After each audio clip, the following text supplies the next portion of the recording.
अस्सलामुअलैकुम वरहमतुल्लाहि वबरकातुहू। बिस्मिल्लाहिर्रहमानिर्रहीम। ए पैगंबर सल्लल्लाहु अलैहि वसल्लम खेन चओ त जेको जिब्रील जो दुश्मन आहे उन खे मालूम हुअण घुर्जे त उन जिब्रील अल्लाह जे हुकुम सां ई क़ुरान तुंहिंजे दिल ते लाथो आहे ऐं ही क़ुरान जेको कुझु अॻु में नाज़िल थियल आहे उन जी तस्दीक़ कंदड़ आहे ऐं मोमिननि लाइ हिदायत ऐं बशारत जो पैगाम आहे। उन करे जेको शख़्स अल्लाह ऐं संदसि मलाइकनि ऐं संदसि रसूलनि ऐं जिब्रील ऐं मीकाईल जो दुश्मन आहे त पोइ यकीनन अल्लाह उन्हनि काफ़िरनि जो दुश्मन आहे। ए पैगंबर सल्लल्लाहु अलैहि वसल्लम, यकीनन असां तो ॾांहुं बिल्कुलु रोशन साफ़ पधिरियूं आयतूं नाज़िल कयूं आहिनि ऐं उन जो इनकार सिवाइ फासिकनि ऐं नाफ़रमाननि जे ॿियो को बि न कंदो।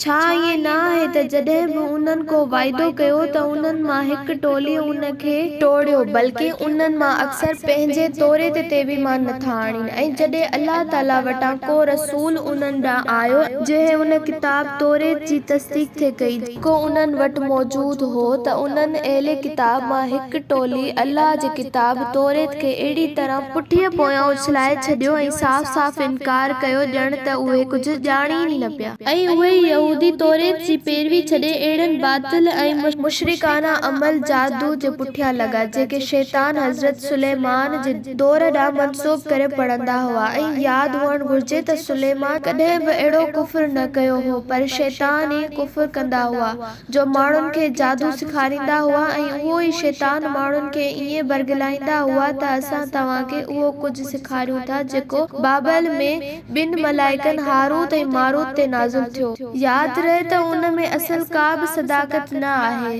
त किन ॿिनि फरिश्तनि हारूत ऐं मारूत ते बाबल शहर में का अहिड़ी शइ नाज़िल थी हुई ऐं उहे ॿई माण्हुनि जी आज़माइश लाइ लाथा विया हुआ ऐं तेसीं ताईं कंहिंखे बि न सेखारींदा हुआ जेसीं ताईं चवनि, यानी सिखंदड़ खे ख़बरदार कनि त असां तव्हां लाइ रुगो हिकु आज़माइश आहियूं, तंहिं करे तूं कुफ्र न कर। पर तॾहिं बि माण्हुनि उन खां उहो कुझु सिखंदा हुआ जंहिं सां मुड़ुस ऐं ज़ाल में जुदाई कराइजे, हालांकि हू कंहिंजो कुझु बि बिगाड़े न सघंदा हुआ मगर जंहिं लाइ अल्लाह जो हुकुम हुजे ऐं जेको हू सिखंदड़ हुआ सो खेनि नुक़सान पहुचाए थे सघियो ऐं न को फ़ाइदो। ऐं उन्हनि उहो बि चङी तरह ॼातो थे त जेको उन जादू जो ख़रीदार थियो उन जी आख़िरत में को बि हिस्सो न आहे। बेशक उहा हिकु बुरी शइ हुई जंहिं जे बदिले में पंहिंजूं जानूं या पंहिंजो पाण विकिणियूं। काश खेनि उहा सम्झ पवे हा ऐं जेकॾहिं ईमान आणीनि हा ऐं तक़वा इख्तियार कनि हा ऐं नाफ़रमानी करण खां बचनि हा त अल्लाह ताला वटां खेनि ज़रूर बहितर